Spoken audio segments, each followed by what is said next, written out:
حاج آقا سلام. سلام قربان. خسته نباشین. فداتون بشم. خب بینندگان عزیز، در خدمت یکی از استادان بزرگ صنعت کفش هستیم و میخوایم از ایشون بپرسیم که چند سال سابقه کار دارن و خودشون رو معرفی کنن.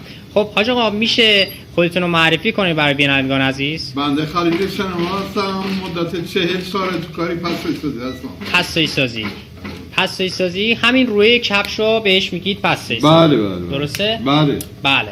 به بینندگان عزیز عرض کنم که باید ببینیم که حاج آقا چقدر زحمت میکشن تا این صنعت کفش یک کفش بشه و تحویل ماها داده بشه. خب حاج آقا از کارتون توی این مدت 40 سال که زحمت میکشید راضی هستی؟ نه قربان. چرا؟ به خاطر اینکه دستمو گذاشتم روی این کار، پامو گذاشتم، قلبمو گذاشتم، داغون شدم توی این کار. یه نه زندگی دارم، نه ماشینی، نه وسیله‌ای. خیلی این کار کیر یا تخمیه. ببخشید حاج آقا آرزوتون چیه؟